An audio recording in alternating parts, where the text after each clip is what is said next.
फिलहाल दिन भर की खबरों में सबसे पहले डालते हैं नजर आज के मुख्य समाचारों पर। कलेक्टर एसपी ने लखवाले के कर्फ्यूग्रस्त क्षेत्र का लिया जायजा, पुलिस प्रशासनिक अधिकारियों को दिए दिशा निर्देश। बुधवार को कुल 98 सैंपल हनुमानगढ़ से बीकानेर भेजे, लखवाले के 2 और पॉजिटिव केस आए सामने। लॉकडाउन में फंसे लोगों को जयपुर, भीलवाड़ा और चित्तौड़गढ़ के लिए किया रवाना, जैसलमेर से भी हनुमानगढ़ पहुंचे बाशिंदे। हनुमानगढ़ का चर्चित प्रकरण में शशि दत्ता और अन्य अभियुक्तों की अग्रिम जमानत याचिका खारिज। पूर्व में राजस्थान उच्च न्यायालय जोधपुर से भी हो चुकी है याचिका खारिज। अब खबरें विस्तार से। कोरोना का वायरस हनुमानगढ़ में फैलने लगा है। रूपनगर से 2 पॉजिटिव मिलने के बाद अब तक की बात करें तो हनुमानगढ़ में 10 कोरोना पॉजिटिव केस सामने आए हैं, जिसमें 2 लोग स्वस्थ हो चुके हैं, जबकि 8 का इलाज जिला अस्पताल में चल रहा है। टाउन में रूपनगर से पॉजिटिव केस सामने आने के बाद कर्फ्यू लगाया गया। इसके बाद गुरुसर क्षेत्र से 3 और अमरसिंहवाला में 2 पॉजिटिव मिलने पर दोनों एरिया में भी कर्फ्यू लगा दिया गया। और बुधवार रात लखवाली से कोरोना पॉजिटिव मिलने के बाद अब लखवाली में भी कर्फ्यू लगा दिया गया है। 2 पॉजिटिव मिले लोगों के क्लोज कॉन्टेक्ट के लोगों को ट्रेस आउट कर सैंपल लेने में टीमें लगी रही हैं। हनुमानगढ़ में कोरोना वायरस को लेकर चल रही राहत अब नहीं रही है, क्योंकि एक के बाद एक कोरोना पॉजिटिव केस सामने आने लगे हैं, जिससे जिला प्रशासन की भी चिंताएं बढ़ गई हैं। जिला प्रशासन और चिकित्सा विभाग की टीमें लगातार कोरोना संदिग्धों की पहचान कर उनकी स्क्रीनिंग में लगी हैं। लेकिन रूपनगर में 2 पॉजिटिव आने के बाद एक बारगी जब अन्य पॉजिटिव सामने नहीं आए तो कोरोना का सिलसिला थमता सा नजर आ रहा था। लेकिन अब कोरोना पॉजिटिव केसेस की संख्या बढ़ने लगी है। अब तक की बात करें तो 11 अप्रैल को 2 कोरोना पॉजिटिव रूपनगर में मिले थे, जिसके बाद रूपनगर एरिया सहित टाउन क्षेत्र में कर्फ्यू लगा दिया गया और दोनों के क्लोज कांटेक्ट के सैंपलिंग ली गई, जो नेगेटिव आती रही। इसके बाद 18 अप्रैल को रूपनगर की एक महिला पॉजिटिव मिली, जो पहले मिले 2 पॉजिटिव की रिश्तेदार बताई जा रही है। वहीं इस बीच जब क्लोज कांटेक्ट के सैंपल लेकर स्क्रीनिंग करवाई गई तो कोरोना पॉजिटिव केस सामने आने लगे हैं। 20 अप्रैल को गुरुसर के 3 और पीलीबंगा के अमरसिंहवाला के 2 कोरोना पॉजिटिव केस सामने आए हैं। गुरुसर से मिले पॉजिटिव पहले मिले 2 कोरोना पॉजिटिव के संपर्क में आना बताए जा रहे हैं, जबकि अमरसिंहवाला की अबोहर ट्रैवल हिस्ट्री बताई गई है। इसके बाद प्रशासन ने गुरुसर क्षेत्र और अमरसिंहवाला क्षेत्र में कर्फ्यू लगाया और पॉजिटिव के संपर्क में आने वालों को जिला अस्पताल लाकर करीबन 98 सैंपल बीकानेर भिजवाए गए। बुधवार को दिन भर आला अधिकारी गुरुसर में डेरा डाले रहे। इस बीच बुधवार रात आई रिपोर्ट में अब लखवाली से 2 लोग पॉजिटिव मिले हैं, तो देर रात से पूरा महकमा लखवाली में डेरा डाले रहा और कर्फ्यू लगाने सहित व्यवस्थाओं में लगा रहा। कलेक्टर जाकिर हुसैन और एसपी राशि डोगरा ने गुरुवार को लखवाली के कर्फ्यूग्रस्त इलाके का जायजा भी लिया।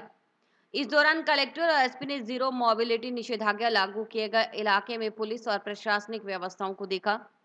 कलेक्टर ने प्रशासनिक अधिकारियों को निर्देशित भी किया कि कर्फ्यूग्रस्त इलाके में दूध, सब्जी, फल, दवा, गैस सिलेंडर, पशुओं के लिए हरा चारा इत्यादि को लेकर door to door home delivery सुनिश्चित की जाए। साथ ही चिकित्सा विभाग की टीमों को निर्देशित किया गया कि लखवाली और आसपास की ढाणियों में सघन चिकित्सा सर्वे किया जाए। बुधवार को जो 2 व्यक्ति कोरोना पॉजिटिव आए हैं, उनके करीबी रिश्तेदारों और क्लोज कॉन्टैक्ट के लोगों को जल्द से जल्द ट्रेस कर उनका सैंपल बीकानेर भिजवाने का काम किया जा रहा है। एसपी ने पुलिस अधिकारियों को कर्फ्यूग्रस्त इलाके में 0 मोबिलिटी की पालना सुनिश्चित करने और अति आवश्यक सेवाओं की गाड़ियों को कर्फ्यू पास लगे होने पर ही जाने देने के निर्देश दिए हैं। इस दौरान मदरसे का भी दौरा किया गया। वहीं सीएमएचओ ने बताया कि लखवाली में सघन चिकित्सा सर्वे करवाया जा रहा है, ताकि पॉजिटिव के संपर्क में आए लोगों का पता लग सके। जिला कलेक्टर और एसपी की विजिट में उनके साथ additional SP Jasaram Bos, SDM Kapil Yadav, विकास अधिकारी राधेश्याम रेवाड़, तहसीलदार सत्यनारायण सुथार, लखवारी सरपंच शमशाद, एसटीबी सरपंच वारिस अली समेत पंचायती स्टाफ मौजूद रहा। गौरतलब रहे कि बुधवार रात को बीकानेर से आए 2 सैंपल रिपोर्ट में लखवाली के 2 लोगों के पॉजिटिव होने की सूचना मिलने के बाद कलेक्टर ने देर रात को ही संबंधित इलाके में कर्फ्यू लगवा दिया था। कलेक्टर जाकिर हुसैन द्वारा लखवाली के 2 लोगों के पॉजिटिव मिलने पर गांव लखवाली में 0 मोबिलिटी निषेधाज्ञा 22 अप्रैल रात्रि 11 बजे से लागू कर दी गई है। आदेशानुसार नागरिकों के स्वास्थ्य की दृष्टि और लोक प्रशांति बनाए रखने की दृष्टि से भारतीय दंड संहिता के अंतर्गत गांव लखवाली में राजेंद्र सुथार की ढाणी से डामर रोड पर स्थित 4L के स्कूल तक, 4L के स्कूल से पीलीबंगा रोड तक, पुलिस चौकी से राजेंद्र सुथार की ढाणी तक की सीमाओं में 0 मोबिलिटी क्षेत्र में तत्काल प्रभाव से निषेधाज्ञा लागू की गई है। कोरोना संक्रमण को लेकर बुधवार को कुल 98 कोरोना संदिग्धों के सैंपल बीकानेर भिजवाए गए। सीएमएचओ डॉक्टर अरुण चमड़िया ने बताया कि जिन 98 लोगों के सैंपल बीकानेर भेजे गए हैं उनमें 60 से ज्यादा सैंपल गुरुसर से, 9 सैंपल अमर सिंह वाला से और अन्य रूपनगर, बरकत कॉलोनी इत्यादि जगह के हैं। जिला अस्पताल के medical jurist doctor Shankar Soni ने बताया कि इससे पहले सोमवार को बीकानेर भेजे गए कुल 37 सैंपल में से 32 की रिपोर्ट मंगलवार रात आई, जिसमें 26 नेगेटिव और 5 पॉजिटिव मिले। वहीं मंगलवार को भेजे गए 23 सैंपल में से 2 पॉजिटिव सामने आए हैं जो लखवाली के रहने वाले हैं। वहीं बचे 21 सैंपल में भी 17 की रिपोर्ट गुरुवार दोपहर नेगेटिव आई, जिसमें 4 रिपोर्ट पेंडिंग बताई जा रही है। वहीं लखवाली में पॉजिटिव आने के बाद लगभग 72 सैंपल लिए जाना बताया जा रहा है। अब तक की बात करें तो हनुमानगढ़ में 10 कोरोना पॉजिटिव मिले हैं, जिसमें 2 लोग इलाज के बाद ठीक हो गए, जबकि 8 कोरोना पॉजिटिव का इलाज जिला अस्पताल में चल रहा है। अब तक जिले के अंदर 597 सैंपल लिए गए हैं, जिसमें से 10 पॉजिटिव आए हैं और जिसमें 2 का नेगेटिव भी हो चुके हैं। इस तरीके से ये जो विभिन्न क्षेत्र से आए हैं, लखवाली से 2 अभी रिसेंट में, और इसके अलावा उससे पहले 3 12 चम्मच गुरसर से और 2 अमर सिंह वाला से, जो कि गाना के थे और अपने यहाँ कहीं उत्तर प्रदेश इत्यादि जगह से घूमते हुए वहाँ पहुँचे थे।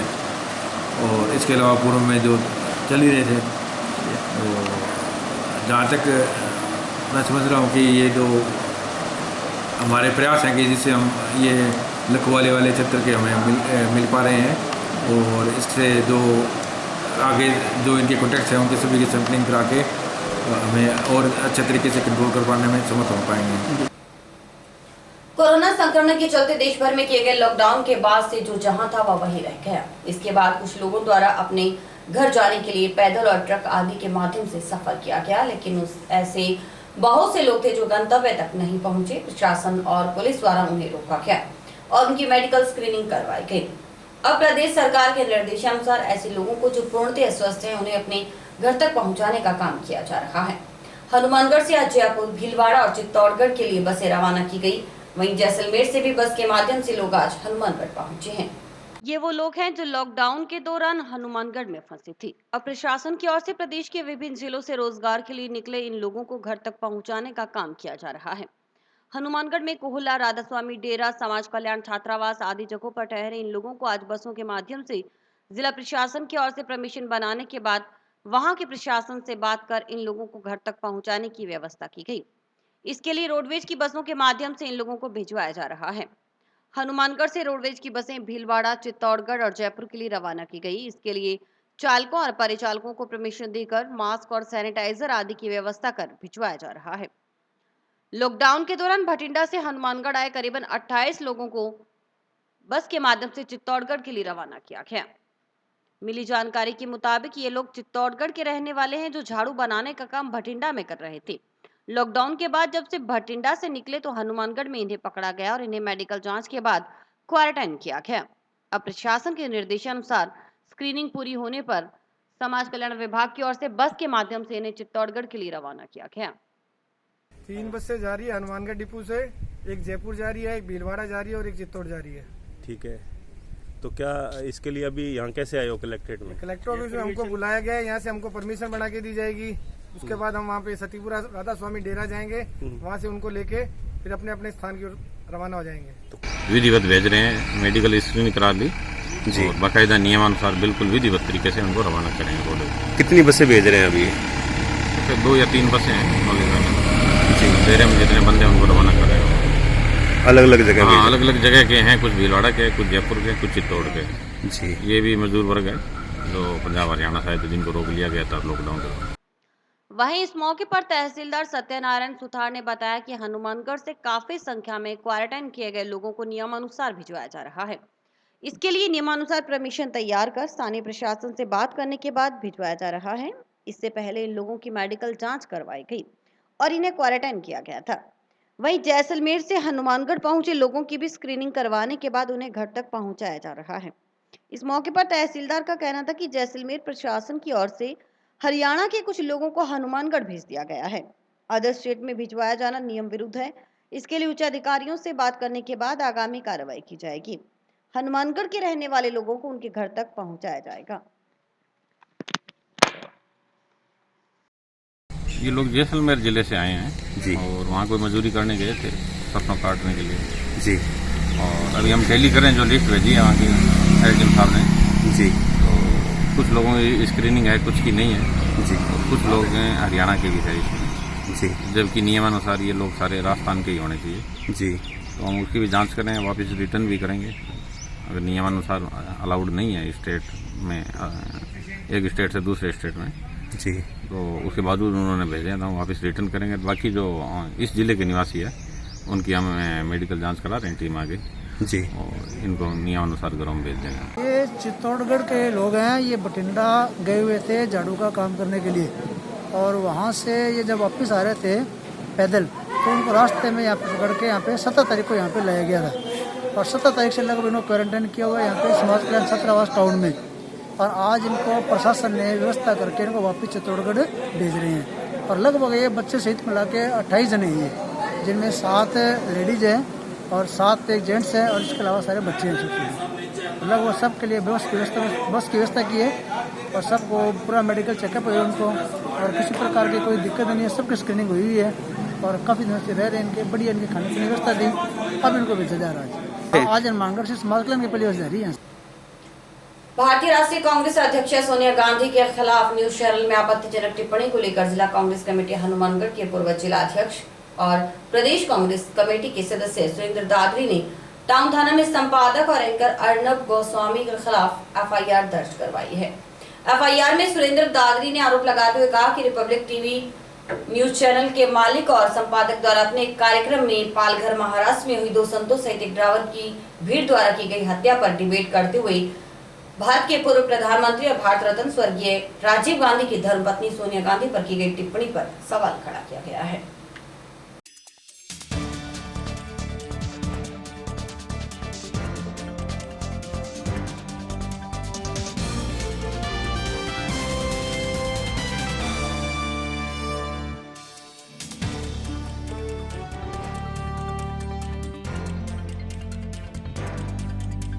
अप्रैल को रिपब्लिक चैनल है, एक रिपब्लिक भारत के नाम से, अर्नब गोस्वामी उसके मालिक है और संपादक है, और महाराष्ट्र में कोई 2 संतों की जो हत्या हुई थी उसको लेके डिबेट के अंदर उन्होंने सोनिया जी के खिलाफ व्यक्तिगत रूप से इस तरह के आरोप लगाए हैं कि मैं उन आरोपों को रिपीट भी नहीं कर सकता, जबकि सोनिया जी यहाँ देश की बहू है और उस परिवार की बहू है जिन्होंने स्वतंत्रता आंदोलन में इस देश का निर्माण करने में अपना बहुमूल्य योगदान दिया है। और उनके इस तरह से बेतथ्य आरोप लगाने से इस टाइम जो कोरोना का माहौल चल रहा है उससे सांप्रदायिक विद्वेष और अशांति फैलने की आशंका है और इस तरह से धार्मिक और सांप्रदायिक रंग देने का कोशिश की है उन्होंने अर्नब गोस्वामी ने इस हत्या को, जबकि महाराष्ट्र सरकार तुरंत कार्रवाई करके 100 लोगों को गिरफ्तार भी किया है। और इस तरह का धार्मिक उन्माद फैलने से सोनिया जी की जान को खतरा भी हो सकता है और सांप्रदायिक सद्भाव भी बिगड़ सकता है। तो मैंने एक कांग्रेस कार्यकर्ता होने के नाते मैंने इस न्यूज़ को देख के मैं मानसिक रूप से बेहद आहत हुआ।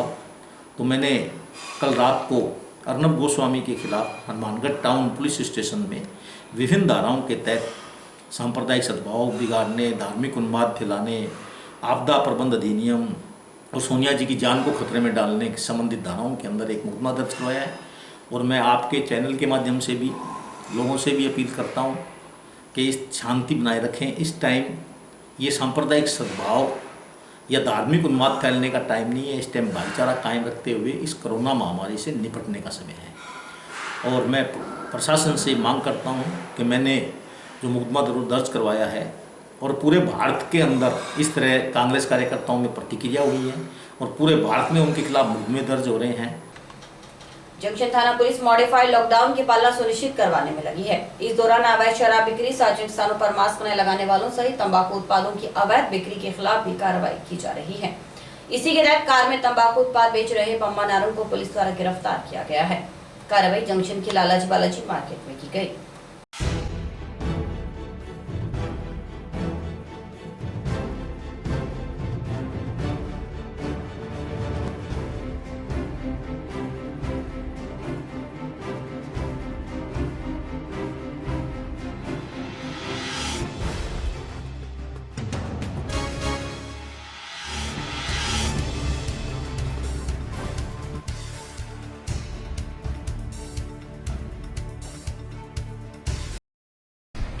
अभी जो मॉडिफाइड लॉकडाउन है उसकी पालना में हम निरंतर गश्त, और जो लोग मास्क लगा के नहीं घूम रहे हैं या जो सार्वजनिक रूप से धूम्रपान कर रहे हैं या जो सार्वजनिक रूप से तंबाकू से बने हुए उत्पाद बेच रहे हैं, उनके खिलाफ कार्यवाही जो है श्रीमान एसपी साहब के आदेशानुसार निरंतर रूप से कर रहे हैं।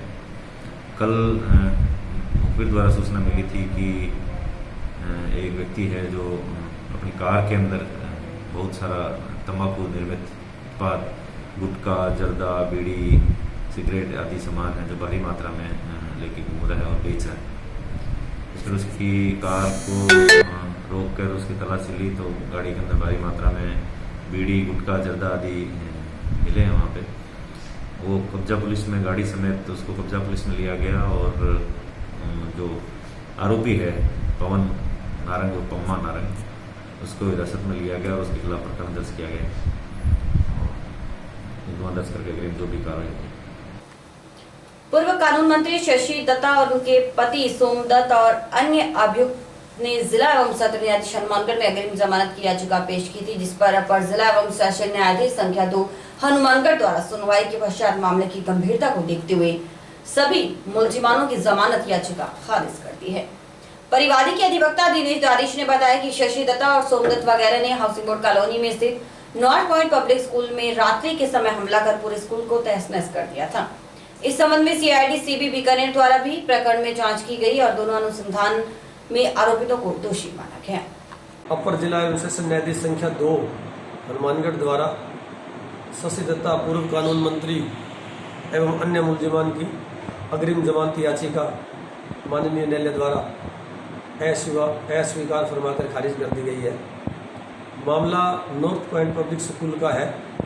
जून 2018 में रात्रि के समय सभी मुलजिमान द्वारा स्कूल पर हमला कर स्कूल को तहस नहस कर दिया गया था तथा परिवादी दिवाकर सिंह ने जिस प्रकार से मुझे जानकारी दी कि उसको किडनैप करके ले जाने का प्रयास किया गया था। जब अग्रिम जमानत की याचिका मुलजिमान द्वारा पेश की गई तो दिवाकर सिंह जो परिवादी है उसने मुझे अपना अधिवक्ता नियुक्त किया और उससे पूर्व भी एक बार इन मुलजिमान की अग्रिम जमानत याचिका खारिज हो चुकी थी।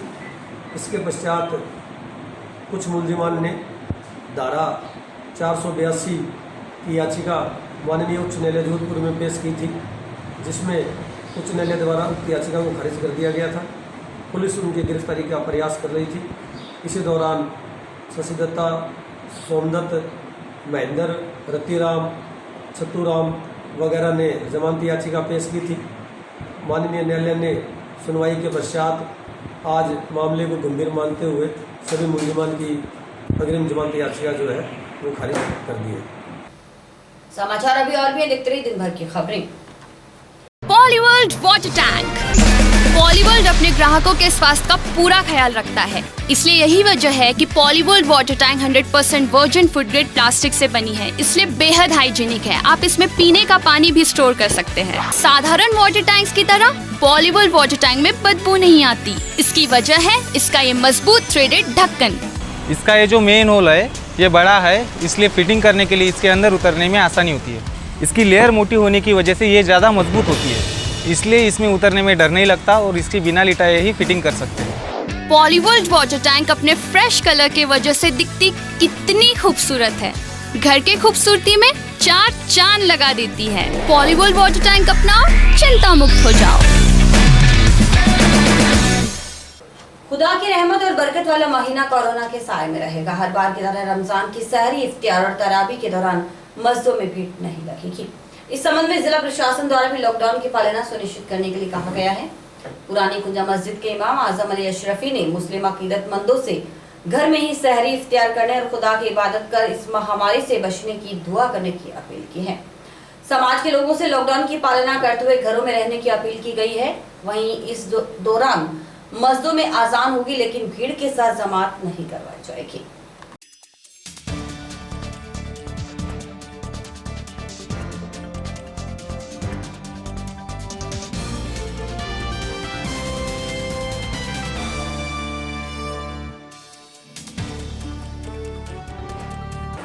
जैसा कि आप तमाम देशवासियों को पता है कि हिंदुस्तान के क्या हालात चल रहे हैं कोरोना वायरस के मुताबिक, और मैं तमाम हर मोमिन से, मुसलमान से ये अर्ज़ करूँगा कि जो आने वाला माह रमज़ान मुबारक का महीना है, पाक शुभ पवित्र महीना, अनकरीब के शनिवार को वो शुरू हो जाएगा। और जैसा कि आप सभी को पता है कि ज़्यादा लोग मस्जिद में इकट्ठे नहीं हो सकते, और शाम को जब रोज़ा खोलते हैं इफ्तारी के वक्त इस बार कोई मस्जिद में कोई नहीं जाएगा, अपने अपने घरों के अंदर रोज़ा खोलेंगे।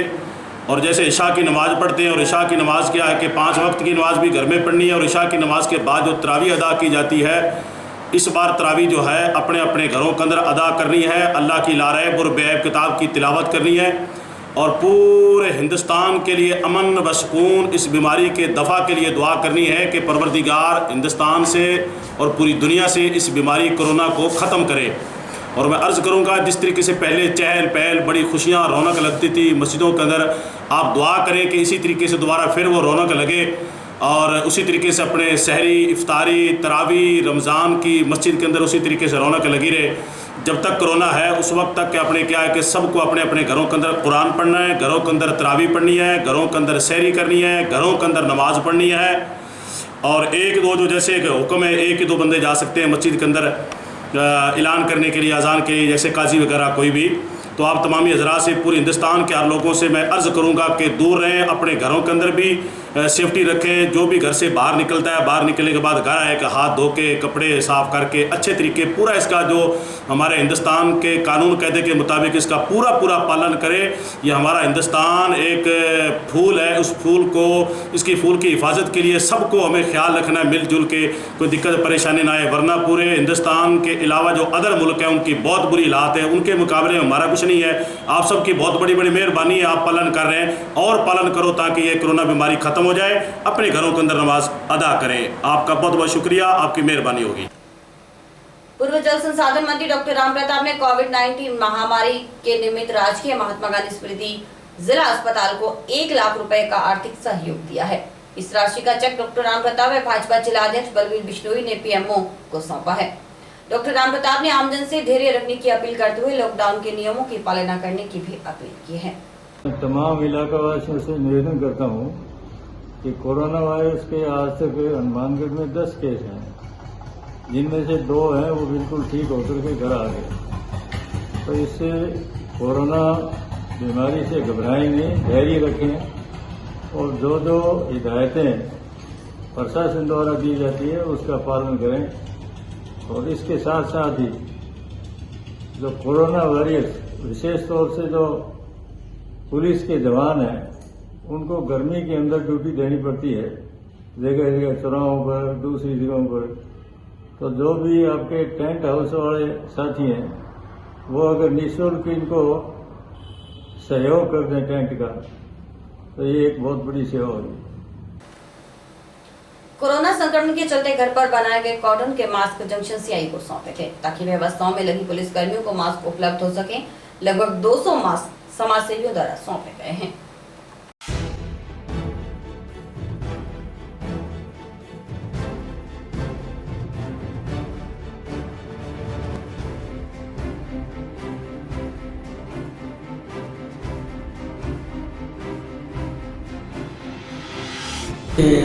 संकट को देखते हुए आज हमने पुलिस थाना हनुमानगढ़ के अंदर लगभग 200-225 मास्क में लाइन मोहित बलाड़िया व मेघराज गर्ग ने सौंपे, जो कि लोग बिना मास्क के फिरते हैं। हमने सोचा कि उनको मास्क सुपुर्द किया जाए और सेफ्टी भी रहेगी, और कॉटन का ये मास्क घर पे बनाया हुआ हमारा खुद का तैयार किया। कोरोना संक्रमण के चलते लॉकडाउन के कारण सरकार द्वारा उज्ज्वला योजना के तहत 3 माह के लिए 3 गैस सिलेंडर दिए जाएंगे। इसके लिए बाकायदा लाभार्थियों के खाते में पैसे सरकार द्वारा जमा करवाए जा रहे हैं। उज्ज्वला योजना के तहत सिलेंडर वितरण के दौरान बताया जा रहा है कि कुछ लोगों का कहना है कि उनके पास कोई पैसा नहीं आया। ऐसे में उनके साथ समझाइश की जा रही है। वहीं प्रतिदिन 20 से 22 लोगों तक सिलेंडर पहुंच रहे हैं।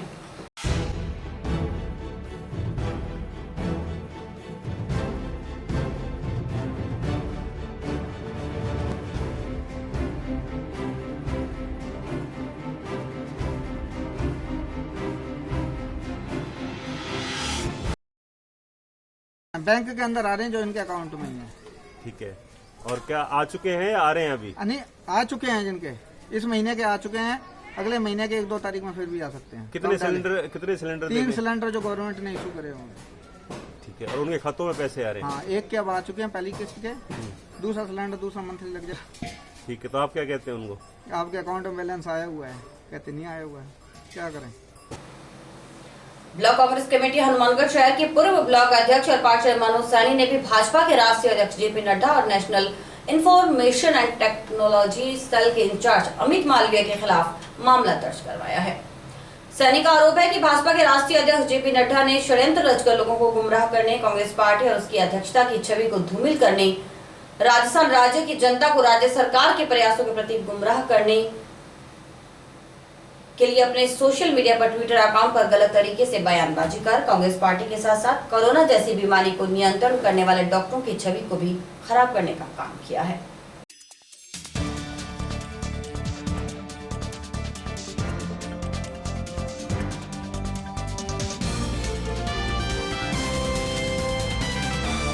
मेरे द्वारा भारतीय जनता पार्टी के राष्ट्रीय अध्यक्ष जेपी नड्डा जी और उनके आईटी सेल के इंचार्ज अमित मालवीय जी के खिलाफ एक थाने में मैंने परिवाद दिया है। इस परिवाद में मैंने अपने आहत होकर के दिया है कि भारतीय जनता पार्टी के राष्ट्रीय अध्यक्ष जैसे पद पर रहते हुए उन्हें अपनी गरिमा को ध्यान में न रखते हुए एक हमारे सोनिया गांधी जी के खिलाफ उन्होंने एक कूट दस्तावेज बना करके जनता को गुमराह करने का प्रयास किया गया। इससे उन्होंने वहाँ भीलवाड़ा के अंदर जो कोरोना पॉजिटिव लोग जो थे या भीलवाड़ा के जो प्रशासनिक अधिकारी थे उनका मनोबल गिराने के लिए, जनता को उकसाने के लिए उन्होंने जो काम किया, ये बड़ा घृणित कार्य है। इससे मैं बड़ा आहत होकर के इनके खिलाफ मैंने ये परिवाद दायर किया है। सोनिया गांधी जी ने कहा था कि भीलवाड़ा के अंदर 22 लाख लोगों की स्क्रीनिंग हुई थी, जबकि उन्होंने उस भाषा को कोट करके ये लिखा कि 22 लाख लोगों को सोनिया गांधी जी का टेस्ट हो गए, जबकि टेस्ट और स्क्रीनिंग में ये तंत्र को सब जानबूझ के समझते हैं। और उन्होंने राहुल गांधी जी को दबाव में आकर के ये फैसला लिया गया था, ऐसा उन्होंने कहा था, जबकि सोनिया गांधी जी ने ऐसा कुछ नहीं कहा था। उन्होंने सारा श्रेय जो है वहाँ के प्रशासनिक अधिकारियों को, वहाँ के डॉक्टर्स को, वहाँ के पुलिस प्रशासन को और वहाँ की जनता को उनको दिया। और जनता को इसलिए दिया कि वो जनता ने बड़ा सेंसर रखा। हमारी सोनिया गांधी जी बड़ी संवेदनशील है, हमारे मुख्यमंत्री जी बड़े संवेदनशील है और उन्होंने इस कोरोना जैसी महामारी बीमारी को तुरंत भांपते हुए एक दो कदम उठाया था, बड़ा सराहनीय कदम था। जनता का उत्साह बढ़ाया जाना चाहिए था, लेकिन इन्होंने जनता को गुमराह करने की कोशिश की गई। कोरोना संक्रमण को लेकर लॉकडाउन के बाद से जिले भर में 108 एम्बुलेंस सेवाकर्मी जान जोखिम में डालकर इस विपदा की घड़ी में अहम भूमिका अदा कर रहे हैं। कोरोना संदिग्धों को जिला अस्पताल में बने आइसोलेशन वार्ड में भर्ती करवाने से 108 एम्बुलेंस सेवा में कार्यरत कर्मचारी पूरी शिद्दत के साथ जुटे हैं। विभिन्न इलाकों से सूचना मिलते ही एम्बुलेंस कर्मी संबंधित एरिया में पहुंचकर मरीजों को अस्पताल तक लाने का काम कर रहे हैं और इस महामारी में 108 एम्बुलेंस सेवा एक महत्वपूर्ण कड़ी साबित हो रही है। परिवार से दूर रहकर एम्बुलेंस कर्मी खुद की जान जोखिम में डालते हुए धरातल पर काम कर रहे हैं। कोरोना पॉजिटिव को लाने, ले जाने, भर्ती करवाने, संदिग्धों की जांच के लिए लाने ले जाने में 108 के सेवाकर्मी अहम भूमिका अदा कर रहे हैं। आपको दिखाते हैं हमारे रिपोर्टर प्रदीप पाल के साथ खास रिपोर्ट। जान को जोखिम में डालकर संदिग्धों को 108 के माध्यम से पहुंचाया जा रहा है अस्पताल। दिन रात एम्बुलेंस कर्मचारी दे रहे हैं ड्यूटी। आज हम जंक्शन में एम्बुलेंस कार्यालय में पहुंचे हैं, जहां पर पूरे हनुमानगढ़ ज़िले की बात करें तो नोहर भादरा में 2 एम्बुलेंस लगाए गए हैं और 2 एम्बुलेंस हनुमानगढ़ में लगाए गए हैं। जहां पर जैसे भी सूचना इनको मिलती है संदिग्धों की, उनके घर जाकर बिना डरे उनके घर से हॉस्पिटल तक लाने का काम 108 करती है। आज हम एम्बुलेंस के यूनियन के जो जिलाध्यक्ष हैं कुलदीप जी, हम उनसे बात करेंगे कि किस तरह वो ये काम कर रहे हैं। कुलदीप जी, किस तरह आप लोग कोरोना वायरस के चलते यहाँ पे संभाल रहे हैं व्यवस्था? हाँ जी, नमस्कार जी। देखिए जी, ये एक सेवा के रूप में काम हो रहा है। 108 का जो काम है वो बिल्कुल सेवा के रूप में निस्वार्थ भाव की सेवा है। ना तो हमें फैसिलिटी प्रशासन की तरफ से मिल रही है, ना कुछ और।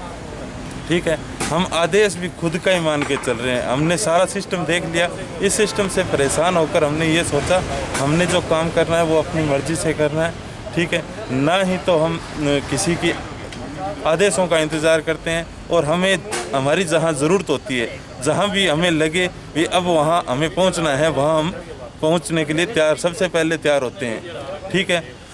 कुछ मान लो प्रशासन है, जो कुछ लोग हैं जो हमारे साथ तैयार हैं, जैसे प्रदीप जी सारण हैं और राय सिंह जी है BCM ऑफिसर, जिन्होंने हमारी मदद करने की काफ़ी कोशिश की है।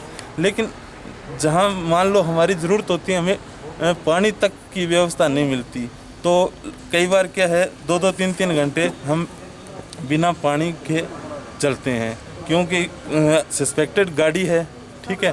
तो ना तो हम किसी से पानी ले सकते हैं, ना कोई हमें पानी पिलाने के लिए तैयार है, और ना हमें PP किट की व्यवस्था।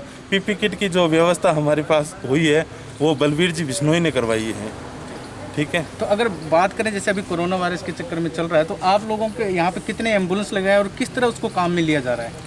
हमारी यहाँ पे 2 एम्बुलेंस लगी हुई है हनुमानगढ़ ब्लॉक की, और 2 लगी हुई है नौहर भादरा में, ठीक है। तो सबसे ज़्यादा सस्पेक्टेड जो है वो हम ही उठाते हैं, यानी ये जो 108 के जो योद्धा हैं ये जो पेशेंट को सबसे पहले उठाते हैं, और सबसे ज़्यादा टच में यही लोग हैं। और सबसे बड़ी और सोचने वाली बात ये है कि इनका किसी का भी कोई इंश्योरेंस नहीं है, ठीक है। बाकी जितने भी डिपार्टमेंट के लोग हैं सबका इंश्योरेंस है, 50 लाख का बीमा है। अगर कुछ इनको हो जाता है तो सोचने वाली बात ये है कि इनके घर वाले भी परेशान हो जाएंगे अगर इनको कुछ हो जाता है। तो आप जैसे अभी इस तरह की सेवाएं कर रहे हैं, जा रहे हैं, संदिग्धों को अस्पताल तक पहुंचाने का भी काम कर रहे हैं, तो आप क्या लोगों से क्या अपील करना चाहते हैं? हाँ, लोगों से हमारी यही अपील है, हम लोगों से हाथ जोड़ के ये विनती करते हैं कि आप जो प्रशासन के जो इंडिकेट है उनका आप पालन करें और घरों से बाहर ना निकले, यही हम आपसे रिक्वेस्ट करते हैं। ये थे एम्बुलेंस के यूनियन के जो जिला अध्यक्ष हैं कुलदीप जी, और हमारे साथ इन्होंने बात की है। और मैं आपको बताना चाहूँगा वास्तव में जो एम्बुलेंस 108 की जो सेवाएं हैं, जो यहाँ पे कोरोना संदिग्धों को लाने में यहाँ पे 2 एम्बुलेंस की ड्यूटियाँ लगाएंगे, ये अहम भूमिका निभाते हैं कि उनके घर से लेकर अस्पताल तक पहुँचाने का काम ये एम्बुलेंस 108 के द्वारा किया जाता है। ऐसे एम्बुलेंस योद्धाओं को मैं सलाम भी करता हूँ। मैं कैमरामैन चेयरपर्सन के साथ स्काई चैनल न्यूज़ प्रदीप पाल, हनुमानगढ़। और इसी के साथ समाचार समाप्त हुए। रोजाना देखते रहिए समाचार। नमस्कार।